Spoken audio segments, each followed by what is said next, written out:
निशिकांत दुबे। धन्यवाद सभापति महोदय। क्या बोला भाई? आए थे हरिभजन को ओटन लगे कपास। पौधा पहाड़ निकली चुहिया। शहीदों की चिताओं पर खड़ी कांग्रेस जिसने भारत को विभाजित किया, आज राहुल गांधी के बयान से मुझे लड़खड़ाती हुई नजर आई सभापति महोदय। ये संविधान की बात करती हुई नजर आई और मैं 1976 का ये पूरा डिबेट लेकर आया। ये संविधान कैसे कांग्रेस ने तार-तार किया, इसका कोई जवाब नहीं। केवल संविधान की ऐसे किताब नहीं होता है कि शिकारी आएगा, जाल बिछाएगा, दाना डालेगा, उसमें कोई फंसना नहीं। उसी तरह से सभी जो है फंस गए चिड़िया। ये संविधान का किताब जो है राहुल गांधी और उनकी पार्टी के लिए केवल एक उसी प्रकार की कहावत है सभापति महोदय। आप ये समझें, ये 76 में स्वर्ण सिंह की कमेटी बनी 1975 में। उन्होंने सारे इंस्टीट्यूशन को खत्म कर दिया अध्यक्ष महोदय, जिसके लिए आज फिर से लगे हुए हैं। इस संविधान में 121 बार राष्ट्रपति का जिक्र है। इस संविधान में 121 बार राष्ट्रपति महोदय का जिक्र है।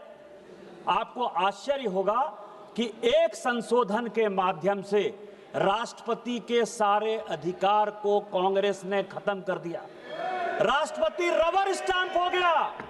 राष्ट्रपति जो कैबिनेट कह कर देगी उस पर मोहर मारना उसका अंतिम लक्ष्य हो गया। राष्ट्रपति का इंस्टीट्यूशन खत्म हो गया। इंदिरा गांधी ने इसी वोट चोरी करके जब रायबरेली का चुनाव जीता और जब फैसला हुआ कोर्ट का, तो ऐसा सिचुएशन इस व्यक्ति ने पैदा किया, इस पार्टी ने पैदा किया कि आपको आश्चर्य होगा कि 3 जज को बाईपास करके एक ऐसे चीफ जस्टिस को बना दिया जो 8.5 साल तक इसका मुख्य न्यायाधीश रहा। प्रेस की पूरी स्वतंत्रता खत्म हो गई। इंडियन एक्सप्रेस के एडिटर रामनाथ गोयनका से लेकर सारे लोग जो कुछ को कहते थे, और ये केवल इस संविधान संशोधन में हुआ। आज वो इंस्टीट्यूशन की बात करते थे, यूपीएससी जैसी संस्था, और ये पूरे सदन को जानने वाली बात है, यूपीएससी जैसी संस्था जो आईएएस और आईपीएस और ऑल इंडिया सर्विसेज को पैदा करती है। कांग्रेस का एक कार्यकर्ता बटुक सिंह 10 साल तक यूपीएससी का चेयरमैन रहा। ये यूपीएससी की हालत कर दी इन्होंने। ये चुनाव आयोग की बात करते हैं। इस देश का पहला चुनाव कमिश्नर सुकुमार सेन, जब वो रिटायर होते हैं तो उसको सूडान का ये राज्यपाल बना देते हैं। वीएस रमा देवी जब रिटायर होती है उसको हिमाचल का गवर्नर बना देते हैं। टीएन शेषन जब रिटायर होते हैं तो उसको अहमदाबाद में भारतीय जनता पार्टी के खिलाफ कैंडिडेट बना देते हैं। और एमएस गिल जब रिटायर होते हैं तो वो इस केंद्र के मंत्री 10 साल तक इसी सदन में रहते हैं। किस चुनाव आयोग की बात करते हो? किस ईमानदारी की बात करते हो? किस पारदर्शिता की बात करते हो? कौन सी कांग्रेस की बात करते हो? सीबीआई की बात कर रहे थे। अश्वनी कुमार जो सोनिया गांधी जी और राहुल गांधी का सिक्योरिटी अफसर था, वो सीबीआई का डायरेक्टर बनाया जाता है। रंजीत सिन्हा जो कांग्रेस के अहमद पटेल के यहां रोज बैठता था और जिसकी डायरी पकड़ाई कि उसने कांग्रेस के कितने नेता कब कहां गए, उसको सीबीआई का डायरेक्टर बना देता। कौन सी बात कर रहे हो यार? सीबीआई का यही हाल, आईबी का यही हाल। एमके नारायण को जो है ढोते रहे, कभी गवर्नर बना दिए, केवल कभी नेशनल सिक्योरिटी एडवाइजर बना दिए। किस तरह की बात करते हो? हाँ, हम आरएसएस के हैं, हम आरएसएस के हैं। मुझे गर्व है कि हम आरएसएस के हैं, और आरएसएस के इसीलिए हैं कि ऋण है शरीरों में, ऋण है शहीदों का, मगर कैसे चुकाएंगे? ऋण है शहीदों का मगर कैसे चुकाएंगे? लहू की जब तक बूंद है तब तक तिरंगा लहराएंगे। यही आरएसएस का मापदंड है और यही हमारा विषय है। अध्यक्ष महोदय, वोट चोरी और एसआईआर, ये पूरा डॉक्यूमेंट जो है राहुल गांधी के लिए ही लेके आया हूं। ये 1980 का, अध्यक्ष महोदय, ये 1980 का कांग्रेस का ये क्या करना चाहते हैं, ये देश को जानने वाला विषय है सर। और मैं सबसे पहले ये बताऊंगा, ये 1980 का जवाब है। पी शिवशंकर का कांग्रेस के मंत्री थे। इंद्रजीत गुप्ता जो है उन्होंने प्रश्न पूछा और ये कॉन्स्टिट्यूएंसी वाइज बिहार का ही चुनाव, चूंकि अभी डॉक्टर संजय जायसवाल बोल रहे थे, बिहार के काफी लोग बोले कि एसआईआर के बाद हम बड़े बहुमत से जीत कर आए हैं। आपको आश्चर्य होगा सर कि 324 की विधानसभा थी, 324 की, पूरे लिस्ट के साथ है, मैंने नहीं दिया, वो पी शिवशंकर ने इस फ्लोर पर दिया है। 81 विधानसभा में दोबारा पोल करना पड़ा, काउंटर मांड हुआ था। और इस 81 विधानसभा में यदि आप कहेंगे तो उसका नाम पढ़ दूंगा सर। विश्रामपुर में 50 जगह जो है बैलेट बॉक्स छीन लिए गए रास्ते में आते हुए। पांकी में बूथ नंबर 28 पर जो है सारे छीन लिए गए। रफीगंज में, नोखा में, भभुआ में, दिनारा में, काराकरी में, मसरख में, बख्तियारपुर में, बाढ़ में 81 जगह पर चुनाव काउंटर मांड हुआ था सर। इसी बैलेट पेपर के कारण schedule caste, schedule tribe, OBC को वोट नहीं देने दिया जा रहा था सर। आज क्या फिर से वही वापस आना चाहते हैं?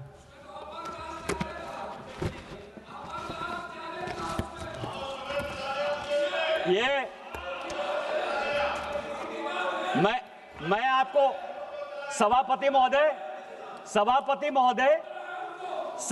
महोदय, ये सभी लोगों ने कांग्रेस से लेकर डीएमके से लेकर टीएमसी तक वाईएसआरसीपी ने जो है ईवीएम की बात की। ये ईवीएम की पूरी हिस्ट्री लेकर आओ सर, पूरी हिस्ट्री है। हिस्ट्री किसने, ये ईवीएम कौन लेकर आया? ये ईवीएम कांग्रेस लेकर आई सर। पहली बार ईवीएम, आपकी जानकारी के लिए, 1987 में पायलट प्रोजेक्ट के नाते राजीव गांधी जी लेकर आए। ये ईवीएम की पूरी हिस्ट्री है। और 91 में जब नरसिम्हा राव की सरकार आई तो उन्होंने तय किया कि ईवीएम आएगा। और ईवीएम आएगा, ऐसे नहीं आएगा सर। ये सारी रिपोर्ट है सर, ये रिपोर्ट है 1961 के सेलेक्ट कमेटी की, और ये रिपोर्ट है 1971 की सेलेक्ट कमेटी की। ये पूरे पार्लियामेंट को जानने वाली बात है। दोनों रिपोर्ट के अध्यक्ष जगन्नाथ राव कांग्रेसी थे। और जो 1971 की रिपोर्ट बनी उसमें एचआर गोखले जो कांग्रेस के लॉ मिनिस्टर थे। और दोनों रिपोर्ट में क्या कहा? दोनों रिपोर्ट में यह कहा कि एसआईआर की आवश्यकता है, स्पेशल इंटेंसिव रिवीजन होना इलेक्टोरल फॉर्म्स का सबसे बड़ा विषय है। 1961 में भी यही कहा, 1971 में भी यही कहा। और दूसरी बात कही 1961 में कि चुनाव इलेक्ट्रॉनिक वोटिंग मशीन से होनी चाहिए, क्योंकि राजस्थान के तत्कालीन, जिस राज्य से आप आते हैं सर, राजस्थान के तत्कालीन मुख्यमंत्री मोहनलाल सुखाड़िया का भी चुनाव अवैध इसी आधार पर हुआ था कि पूरे के पूरे बूथ लूट लिए गए। इतना ही नहीं हुआ था सर, इतना ही नहीं किया इन लोगों ने। यदि चौटाला की बात करें तो पूरा का पूरा मेहम का चुनाव काउंटर मांड हो गया था। पटना का चुनाव पूरा आरजेडी ने लूट लिया था। इंद्र कुमार गुजराल प्रधानमंत्री के तौर पर वहां चुनाव लड़ने के लिए गए थे, पूरा का पूरा उन्होंने लूट लिया था। और इस कारण से कहा गया कि ईवीएम की आवश्यकता है, नहीं ईवीएम होगा तो ये चुनाव पूरे रिगिंग हो गए। दूसरा, अटल बिहारी वाजपेयी जी इस कमेटी के मेंबर थे और एल.के. आडवाणी मेंबर थे। उन्होंने कहा कि बूथ वाइज ही काउंटिंग करो, क्योंकि आप लोग जब चुनाव के रोल को घुमाते हो तो उसमें बूथ से पता नहीं चलता है। तो क्या तर्क दिया गया आपको पता है सर? यह तर्क यह दिया गया कि बूथ वाइज यदि काउंटिंग करने लगेंगे तो जितने ये गुंडे बदमाश मवाली हैं वो वोटरों को मारेंगे। इसीलिए आपको ध्यान हो, उस वक्त काउंटिंग वो होती थी जिसमें कि सभी बूथों को मिला दिया जाता था और जिसमें इनको रिगिंग करने की सबसे बड़ी सुविधा होती सर। कौन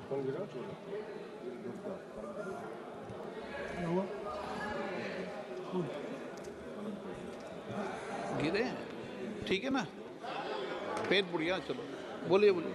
अध्यक्ष महोदय, बड़ा ये लोग, मैं आपको बताऊं कि इतिहास के पन्नों को तोड़ना मरोड़ना यदि कोई सीखे तो उसको कांग्रेस से सीख जरूर लेनी चाहिए सर। चलो बाहर ले लेना, बाहर पैर मुड़ा, कोई दिक्कत। यदि किसी को इतिहास के पन्नों को तोड़ना और मरोड़ना है तो उसको कांग्रेस से सीख लेनी चाहिए। आज कांग्रेस के वक्ता ने बड़ा भाषण देते हुए कहा कि राजीव गांधी जी ने 1988 में इस देश का इलेक्टोरल रिफॉर्म्स का सबसे बड़ा संशोधन किया। और क्या संशोधन किया? 21 साल जो उम्र थी उस उम्र को 18 साल कर दिया। सर, यदि कांग्रेसियों में हिम्मत है तो ये 1972 के ज्वाइंट कमेटी की रिपोर्ट है। 1972 के ज्वाइंट कमेटी की रिपोर्ट है जिसने कि ये रिकमेंड किया कि 21 साल के बदले 18 साल होना चाहिए, और उसको करने में अटल बिहारी वाजपेयी और लाल कृष्ण आडवाणी का नोट ऑफ डिसेंट, मैं इसको प्लेस कर दूंगा सर। ये हमने किया।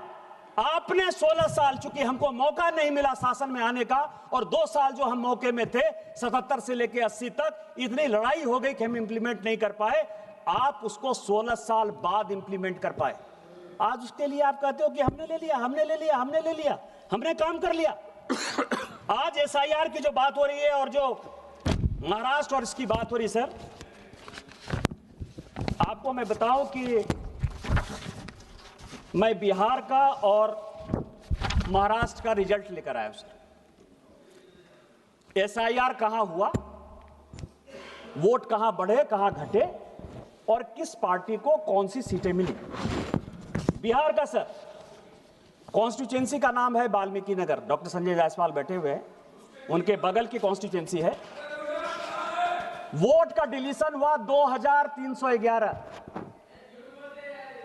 वहां से 1675 वोट से जो बलेरो में बैठने लायक जितनी सीटें मिली, 6 सीट जो कांग्रेस को मिली, उसमें से 1675 वोट से कांग्रेस जीती। दूसरा सीट है चनपटिया, एसआईआर से डिलीशन हुआ 1033, इंडियन नेशनल कांग्रेस 602 वोट से जीती। तीसरा सीट है ढाका, एसआईआर का डिलीशन हुआ 457, 178 सीट से वोट से आरजेडी जीती। और उसमें 298 लोग ऐसे हैं सभापति महोदय, आपकी अध्यक्ष महोदय, आपकी जानकारी के लिए, जो विदेश में बैठे हुए हैं, दुबई में और कुवैत में, और उन्होंने यहां वोट डाल दिया।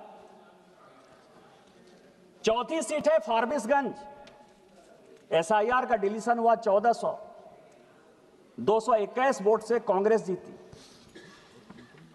पांचवी सीट है बलरामपुर, जिसमें 1468 डिलीशन हुआ और हम जीते, एलजेपी रामविलास 389 वोट से। इसके बाद सीट है रामगढ़, 1197 वोट से डिलीशन हुआ, 30 वोट से बहुजन समाज पार्टी जीती। और इसके बाद सीट है जहानाबाद, जहां 1832 वोट एसआईआर से डिलीशन हुआ, 793 वोट से आरजेडी जीती। हम हारने वाले हैं सर, लेकिन हम इस देश के लिए, दलितों के लिए, पिछड़ों के लिए, शेड्यूल कास्ट के लिए, शेड्यूल ट्राइब के लिए हम वोट की राजनीति नहीं करते। हम राजनीति देश की करते हैं कि जो लोग एसआईआर में, मेरे माँ पिताजी का नाम कटा, मेरे माँ पिताजी गांव में नहीं थे, मेरे माँ पिताजी शहर में रहते हैं, मेरे साथ दिल्ली में रहते हैं, उनका नाम कटा। और मुझे खुशी है कि उनका नाम कटा, क्योंकि वो दिल्ली में रहते हैं तो किसी कीमत पर बिहार में वोट देने के अधिकारी नहीं थे। 70 साल का एसआईआर है क्या सर? 70 साल का एक आदमी तजीमुल, मैं आपको नाम कहता हूं क्योंकि मुझे पार्टी ने प्राणपुर का इंचार्ज बनाया था सर। एक मुझे खबर मिली, मैं उसके घर पर गया, तजीमुल नाम था। 70 साल में वो आदमी आकर कहता है कि मैं वोटर लिस्ट में अपना नाम डालना चाहता हूं। इलेक्शन कमीशन ने पूछा कि 18 साल जब वोटिंग का राइट हो गया तो आप 70 साल तक क्या कर रहे थे? 2020 के वोटर नहीं, 2015 के वोटर नहीं, 2010 के वोटर नहीं, 2005 के वोटर नहीं। तो क्या आपको लगता है कि यह देश जो है वो बांग्लादेशी वोटरों से जो है बिहार का चुनाव होगा, देश का चुनाव होगा। यदि तजिमुल, मैं नाम बता रहा हूं, मैं आजिम नगर का तजिमुल है, मैं नाम बता रहा हूं, पप्पू यादव बैठो, आप बैठो, मैं नाम बता रहा हूं, आजम नगर का तजिमुल है जो 70 साल में जो है बनना चाहता था। बैठो जनाब। तीसरा सर, महाराष्ट्र की बात है सर। महाराष्ट्र में कलवा एक सीट है सर, वोटर बढ़े 41,000। सुप्रिया सुले जी के पार्टी के जितेंद्र आहवाट जीते 96,000 वोट से। भिवंडी वोट बढ़ा 37,000। 52,000 वोट से रईस कसाम शेख चुनाव जीते सर।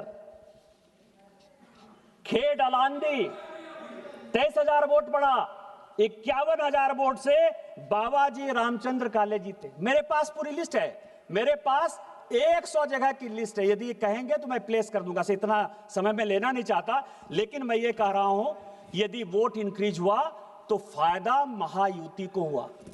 एसआईआर में वोट यदि डिलीट हुआ तो फायदा आरजेडी कांग्रेस को हुआ।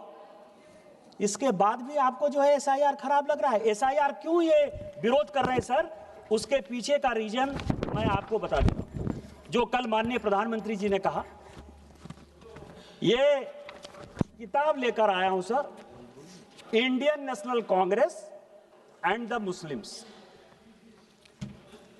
1905 में 6 में जब मुस्लिम लीग बनी, 1905 में जब बिहार बंगाल का विभाजन हुआ और जब मुस्लिम लीग बनी सर, तो कांग्रेस ने समय समय पर, वैसे सोनिया गांधी जी सारा चिट्ठी लेकर चली गई हैं सर, लेकिन इस राइटर ने 2010 में सोनिया गांधी से परमिशन लेके कई एक लेटर जवाहरलाल नेहरू के, फजलुर रहमान के साथ, कई एक लेटर जवाहरलाल नेहरू के जिन्ना के साथ वो उन्होंने दिए। क्या क्या कारण था सर? भारत के विभाजन का कारण 1930 में जब स्टार्ट हुआ, 1928 में जब स्टार्ट हुआ, तो कांग्रेस ने किस तरह से मुस्लिम परस्त वोट की राजनीति के लिए कॉम्प्रोमाइज किया, इसका यह पूरा हिसाब किताब इसमें है सर। और इसी में इलेक्टोरल रिफॉर्म्स और एसआईआर है सर। मुस्लिम लीग कह रही है, मुस्लिम लीग कह रही है कि लोकसभा और विधानसभा में आप अकेले रह गए हैं। लोकसभा, पप्पू यादव जी आप बैठे बैठे मत बोलिए, जब आपका नंबर आएगा स्पीकर सर, कि लोकसभा और विधानसभा की अलग सीट हमको दो, नहीं तो हम जो है भारत का विभाजन कर देंगे। गोलमेज सम्मेलन में फैसला नहीं हुआ, 37 का चुनाव आ गया और 37 के चुनाव में एक दूसरे के साथ कैसे फ्रेंडली फाइट होना है मैं आपको बताऊं।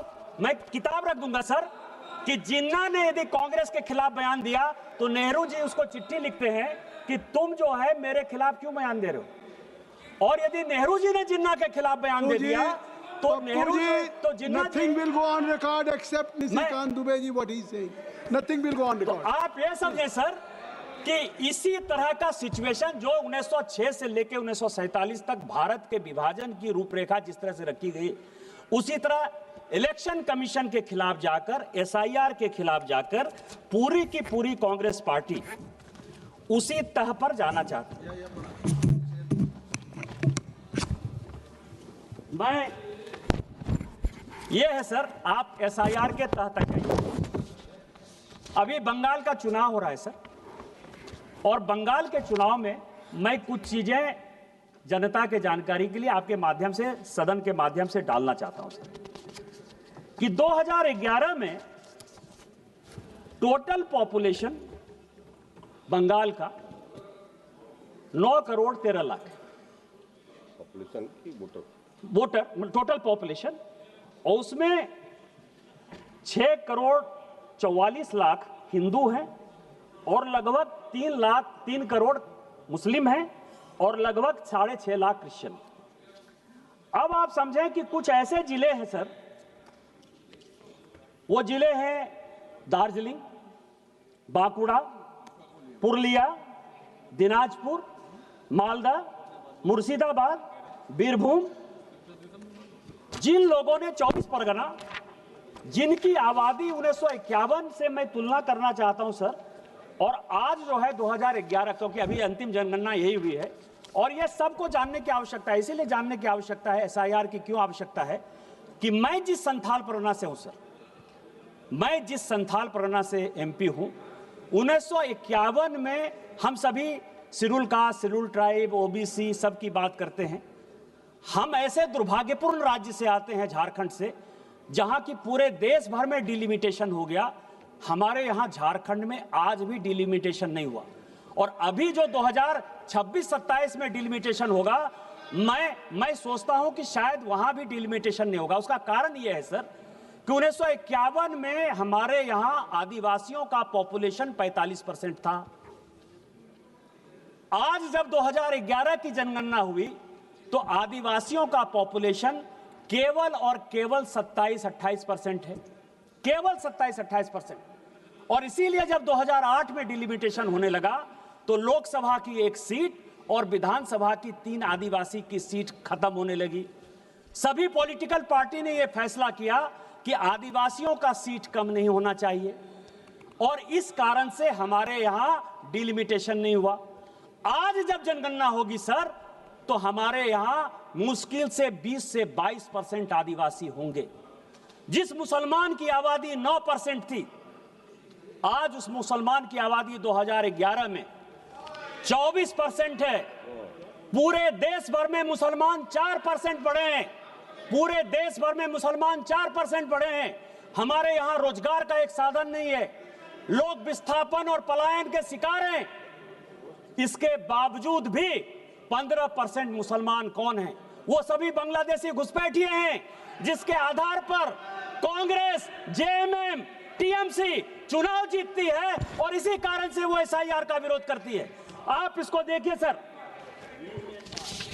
चुनाव का मैं आपको बताऊं, 24 परगना में 1941 में मुस्लिम वोट जो है वो 32% था। जब भारत स्वतंत्र हुआ और जब बांग्लादेश बन गया तो 24 परगना में मुस्लिम का आबादी 1951 में केवल 23% था, और आज 2011 की जनगणना के हिसाब से ये फिर से 33% है, फिर से 33% है। पूरे देश भर में मुसलमान इन दिनों में 4% बढ़े हैं, 24 परगना में 13%, 14% कैसे बढ़े? इसका जवाब कौन देगा?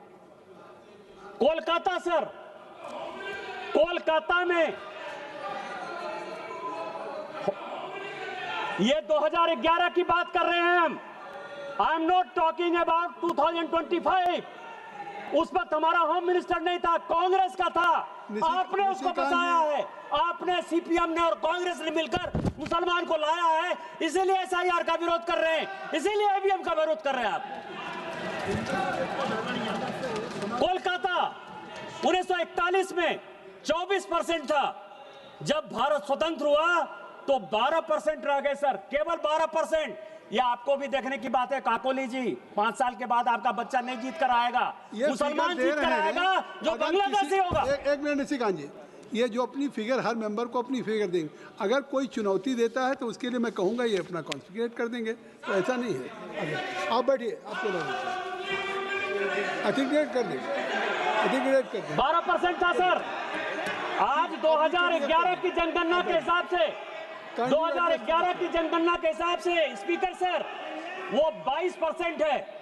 10% मुसलमान कोलकाता में बढ़े हैं सर। मालदा और मुर्शिदाबाद, मालदा में मुस्लिम 28% था, जब भारत स्वतंत्र हुआ तो 22% पर आ गया। आज मालदा में 46% है, मुर्शिदाबाद में 46% है। आप और इसीलिए लालजी जी आप बैठ जाएं, लालजी बैठ जाएं, माननीय सदस्य बैठ जाएं। ये निशिकांत दुबे जी, माननीय निशिकांत दुबे जी आप सुन लें। निशिकांत दुबे जी ने ये आज चुनाव सुधार पे बात नहीं कह रहे हैं, इसके पहले भी डेमोग्राफी के बारे में ये कई बार सवाल उठा चुके हैं इस सदन में, तो ये इनको मैंने अलाउ किया, इनको करने दिए। आप बैठिए सर, आप अब नहीं डिक्टेट करेंगे, नहीं। सर आप जाति जनगणना की मांग करते हैं, आप जाति जनगणना की मांग करते हैं, और अगर वो जातियों की जनसंख्या, गौरव गोगोई जी, अगर आप एक तरफ जाति जनगणना की मांग करते हैं और वो जाति की जनसंख्या दे रहे हैं, तो ये जनसंख्या वो दे सकते हैं, जाति की जनसंख्या दे सकते हैं। सर 24 नवंबर 1980 लाल कृष्ण आडवाणी जी का प्रश्न है इलेक्टोरल रिफॉर्म्स, और वो कह रहे हैं सर, अभी राहुल गांधी जी बड़ा लंबा बोल कर गए कि प्रधानमंत्री जी मेंबर हैं, अमित शाह जी मेंबर हैं, मैं अकेले मेंबर हूं, मेरी बात नहीं सुनी जाती है। ये 24 नवंबर 1980 का लाल कृष्ण आडवाणी का पार्लियामेंट में इलेक्टोरल रिफॉर्म्स पर क्वेश्चन है सर, और उसका जवाब शिवशंकर जी देते हैं। शिवशंकर जी ये देते हैं, रिकॉर्ड का चीज है सर, कि चुनाव आयोग बहुत ही ईमानदारी से काम कर रहा है, इसीलिए अपोजिशन के किसी नेता को उसके सिलेक्शन प्रोसेस में इन्वॉल्व करने की आवश्यकता नहीं। 1950 से लेकर 2014 तक आप जो है लगभग 64 साल तक आपने जिसको चाहा चुनाव आयोग का अधिकारी बैठा दिया। मदर टेरेसा पर जिस आदमी ने किताब लिखा, जो ज्वाइंट सेक्रेटरी के लिए एमपैनल नहीं हुआ, एडिशनल सेक्रेटरी के लिए एमपैनल नहीं हुआ, सेक्रेटरी के लिए एमपैनल नहीं हुआ, वो नवीन चावला चीफ इलेक्शन कमिश्नर हो गया। केवल मदर टेरेसा का जो है, केवल क्रिश्चियनिटी को जब बढ़ा रहा था, केवल उसके आधार पर आपने चुनाव आयोग बना दिया। एमएस गिल, जिसने की राहुल, जब Sonia Gandhi ji office of profit के चक्कर में फंस गई और लगा कि ये दीवार हो जाएंगी, 6 साल के लिए चुनाव लड़ने के लिए काबिल नहीं रहेंगी, उस एमएस गिल को आपने जब बचाया, उसने उसके रिटायर होते ही 10 साल तक उसको ढोते रहे, आप केंद्र में मंत्री बनाए रखे।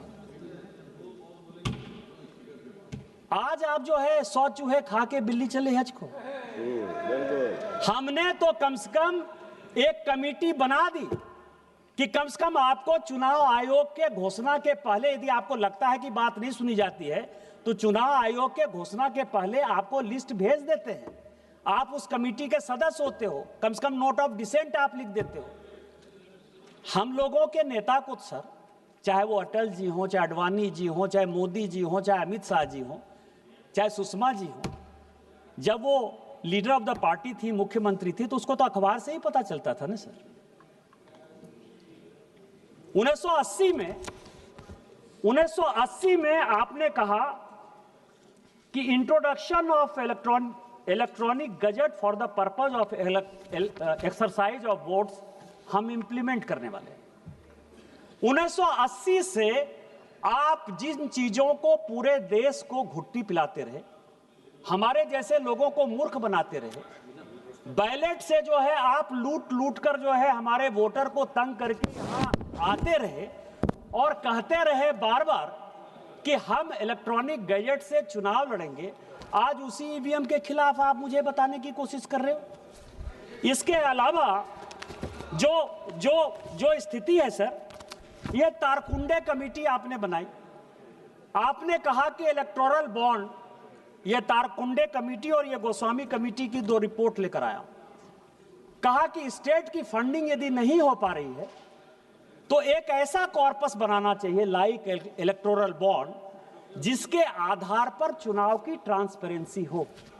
ये रिपोर्ट है सर।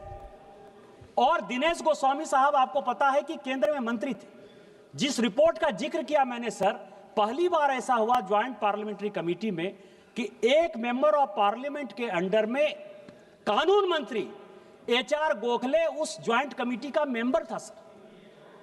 आपने उन सभी जगह जो है कमिट किया कि हम इलेक्टोरल बॉन्ड्स बनाएंगे। आज इलेक्टोरल बॉन्ड्स यदि आया, बीजेपी के पास आया तो कांग्रेस के पास भी आया, डीएमके के पास भी आया। डीएमके के तो पूरे जो किंग है सर, किंग मार्टिन, जो एकदम पूरा प्ले के गेम के किंग है, उन्होंने ही पूरा का पूरा पैसा दिया, टीएमसी को पैसा दिया।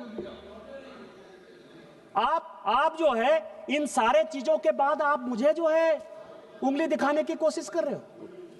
इस चुनावी प्रक्रिया में यदि किसी एक पॉलिटिकल पार्टी ने कंसिस्टेंट होकर अपने विचारों को स्पष्टता के साथ रखा तो केवल भारतीय जनता पार्टी। इस देश में, और मैं ऑन रिकॉर्ड ये बात कह रहा हूं, इस देश में 3 ही प्राइवेट मेंबर रिजोल्यूशन आज तक पास हुए। सभी सरकारी रिजोल्यूशन, सभी सरकारी बिल पास होते हैं। 3 रिजोल्यूशन पास हुआ है। एक रिजोल्यूशन पास हुआ है लाल कृष्ण आडवाणी का, जिन्होंने कि इलेक्टोरल रिफॉर्म्स पे रिजोल्यूशन पास किया। और आज जो कुछ भी आपको दिखाई दे रहा है, वीवीपैट दिखाई दे रहा है, ट्रांसपेरेंसी दिखाई दे रहा है, सीसीटीवी की बात कर रहे हो, चाहे वो चुनाव में कोई आदमी यदि गड़बड़ी करेगा तो जेल जाने की बात करते हो, 171 को मजबूत करने की बात करते हो, वो सारे के सारे लाल कृष्ण आडवाणी के पास किए हुए कानून हैं इस पार्लियामेंट से। और मैं इसलिए ये बातें कहता हूं कि दूसरा खुशनसीब सांसद मैं हूं जिसने 370 और 35A के खिलाफ जो है इसी पार्लियामेंट में आप ही लोगों से रिजोल्यूशन पास किया, क्योंकि मैं बहुत पुराना आडवाणी जी की तरह पुराना सांसद नहीं हूं। मोदी जी की कृपा के कारण वो पास हो पाया और आज माननीय अमित शाह जी ने 370-35A खत्म करके कम से कम वहां भारत का कानून लागू कर दिया। नहीं तो इलेक्टोरल रिफॉर्म्स में हमारा चुनाव, आपको पता है कि आपने जब संविधान संशोधन की आश्वासन कमेटी में, तो राज्यसभा की तरह लोकसभा को 6 साल कर दिया। जम्मू कश्मीर में प्रत्येक विधानसभा जो है 5 साल में खत्म हो जाती थी। जम्मू कश्मीर एकमात्र ऐसा राज्य था जिसमें 6 साल की विधानसभा होती थी। 370 और 35A खत्म करके हमने शेड्यूल कास्ट को भी सीट आरक्षित किया, शेड्यूल ट्राइब को सीट आरक्षित किया और 5 साल की विधानसभा की हमने इंटीग्रेट किया। हमने इलेक्टोरल रिफॉर्म्स किया, आपने नहीं किया। उसी तरह से आज सुप्रीम कोर्ट का जो भी जजमेंट आ रहा हो, लेकिन क्या आपको लगता है कि चुनाव में जिस तरह से पैसे की बाढ़ आ रही, क्या आज सारे पॉलिटिकल पार्टी को सोचने की आवश्यकता नहीं थी? खोदा पहाड़ निकली चूहिया वाली हालत हो गई। मैं तो राहुल गांधी जी से बहुत कुछ सुनना चाहता था, समझना चाहता था, जानना चाहता था। आज मैं कसम खा के आया था कि आज मैं केवल नेहरू जी की बड़ाई करूंगा, राजीव गांधी जी की बड़ाई करूंगा, इंदिरा जी की बड़ाई करूंगा, क्योंकि ये सारे कमेटी नेहरू जी ने बनाए थे, इंदिरा जी ने बनाई थी या राजीव गांधी जी ने बनाया था। लेकिन मुझे लगा आप परिवारवाद के बहुत खिलाफ। इलेक्टोरल रिफॉर्म्स में आप ही ने पास किया 1972 का। आपको पता है क्या पास किया? कि राष्ट्रीय अध्यक्ष का चुनाव, प्रदेश अध्यक्ष का चुनाव पूरे ट्रांसपेरेंट तरीके से हो। आप ही ने, आपने कहा है, हमारे यहां 6 साल का, आप तो उस पार्टी में 20 साल रहे हो कीर्ति आजाद साहब, हमारे यहां अध्यक्ष को 2 टर्म मिलता है और 1 टर्म अध्यक्ष का 3 साल के लिए होता है। इसीलिए नड्डा जी 2020 में बने हैं, उनका टर्म 2026 तक है। आप अपने यहां देखिए कि ममता बनर्जी जी जब से अध्यक्ष बनी है, कोई दूसरा अध्यक्ष नहीं बना है। आप डीएमके में देखिए कि करुणानिधि जी के परिवार के बाद कोई अध्यक्ष नहीं बना है। उसके लिए शरद पवार एक्सेप्शन हो सकते हैं कि उनके पार्टी में अध्यक्ष जो है उनके परिवार के लोग नहीं है, मैं उनको मान सकता हूं। लेकिन आप ये देख लीजिए, आप कांग्रेस का देख लीजिए, गांधी परिवार को छोड़कर कोई दूसरा बनता नहीं, और जो बनता है उसकी स्थिति सीताराम केसरी टाइप हो जाती है, उसके धोती खोल दिए जाते हैं। किस ओबीसी की बात करते हो? किस रिफॉर्म्स की बात करते हो? किस कमेटी की बात करते हो? आपकी जो कमेटी है उसी कमेटी के ये हालात हैं, उसी कमेटी के। मैंने क्या कर दिया? ममता बनर्जी जी यदि अध्यक्ष से नहीं हट रही हैं तो आप लोगों का कीर्ति आजाद को अध्यक्ष बन जाना चाहिए। आप पे कोई आरोप नहीं लगाया है, एक मिनट, आप पे कोई आरोप नहीं लगाया, केवल रेफरेंस दिया है। आपको अवसर तब मैं देता जब आप पे कोई आरोप लगता, तो आपको अवसर लेने का अधिकार है। सभापति महोदय, केवल रेफरेंस दिया। सभापति महोदय, ये जो कांग्रेस है, ये कांग्रेस जिन्ना से लेकर सलमान रश्दी तक, जिन्ना से लेकर सलमान रश्दी तक वोट बैंक के अपीजमेंट में फंसी हुई है। ये फजलुल हक से लेकर साहबानों तक और राजा महमूदाबाद से लेकर बाबरी मस्जिद तक केवल मुस्लिम परस्त राजनीति बनाई हुई है। राजा महमूदाबाद, जो कि मुस्लिम लीग के अध्यक्ष हुए, जिन्होंने भारत का विभाजन किया, उनकी पूरी संपत्ति आपको ध्यान हो, जिसको कि नरेंद्र मोदी जी को कानून बनाना पड़ा, जो पाकिस्तान में बैठा है, उसकी पूरी संपत्ति को कांग्रेस ने दे दिया। सर यही कांग्रेस का इतिहास है, बहुत पुरानी बात नहीं है, 2012 की बात है, 2012 की बात है सर। जिस कांग्रेस ने सोमनाथ का विरोध किया, उसी कांग्रेस ने अयोध्या का विरोध किया। आज तक सोनिया गांधी, राहुल गांधी, प्रियंका गांधी कोई अयोध्या का मंदिर दर्शन करने तक नहीं गए सर। सोमनाथ भी कभी नेहरू जी नहीं गए थे, आज नहीं गए। मैं केवल इतना ही अंत में कहूंगा सर कि हम भारतवर्ष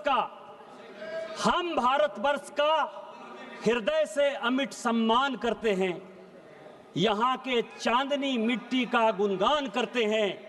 मुझे चिंता नहीं है स्वर्ग जाने की, मुझे चिंता नहीं है स्वर्ग जाने की या मोक्ष पाने की, तिरंगा के कफन में मेरा बस चले, यही आह्वान करते हैं। हमारा शरीर तिरंगा के कफन में जाए और इस देश को आगे बढ़े, विकसित भारत 2047 बनाए। और सोरोस फाउंडेशन के आदमी जो देश को टुकड़ा करना चाहते हैं, जो इंस्टीट्यूशन को खत्म करना चाहते हैं, राहुल गांधी की राजनीति को परास्त करें। इन्हीं शब्दों के साथ वंदे मातरम, जय हिंद, जय भारत।